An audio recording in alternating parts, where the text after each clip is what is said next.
Hi, my name is Sarah Archambault, and I did my project on niche markets, the advantages and limits that they have.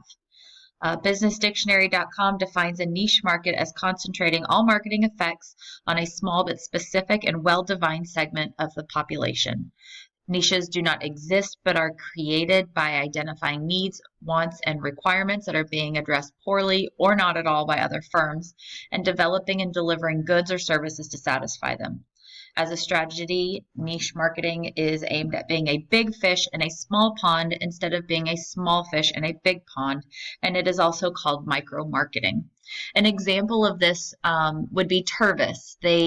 You can go to Bed Bath and Beyond, and they sell dishes and plates and mugs and thermoses and everything, sheets and bedding and everything. But you go to Tervis and you're going to get a double wall insulated mug. That's what they have. And then they can, by only selling that, they are able to customize them. They're able to offer a larger selection of them because that is all they have. The advantages of a niche market: there's a lower cost to run the business. My example here is that it's much more expensive to run a store like Dick's Sporting Goods as opposed to a store that only sells running shoes. Understanding the business and the clients. When you shop in a store that only sells running shoes, you can be sure that they have a lot of information about them and they'll know what you're looking for. For example, I was looking for a pair of shoes. And I went to the Fit to Run down the street, and they were much more sympathetic to what I was looking for. They understood what I needed. They had me run. They were looking at the way my feet hit. Whereas you go to Dick's and they say, "What color do you want?" They don't really care. There was also more sizes and options of the brands that I liked as well. And that's where we get into more options for specific brands. When you only sell running shoes, there's going to be more types and sizes of the brands that you want, like Asics, or Nike, whatever you want. There'll be more of those shoes.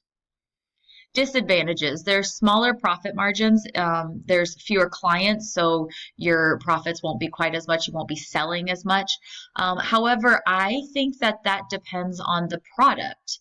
If you have a store that only sells Tervis cups, you might not have a very large profit margin. It's $5 for a cup or $12 for a cup. But you get into running shoes and they're $120, and maybe you're in an area that's really into fitness. You might have a larger profit margin and be able to expand your businesses. That's the second bullet point, is limited growth. Fewer clients means less profit, which means inability to grow your business. Once again, I really think that depends on the actual store. There's an ice cream store around here called Love Boat. It's a niche market. They only sell ice cream, just like Baskin Robbins, but there's like 5 of them around my city. So I think it just depends on the product and who wants that product.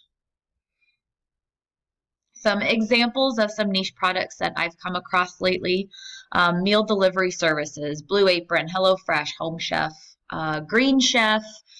There's a billion of them at this point in time, but they deliver your food to your door. Then there's the prepared meal services. This is even more niche than the meal delivery services. You got Freshly and The Good Kitchen, and they give you your meals. All you got to do is stick them in the microwave. CBD is becoming a huge thing, but now there's CBD products just for your pets. Reusable food wraps: instead of using plastic bags like sandwich bags or saran wrap, they're these reusable types, whether it's silicone or like a wax paper.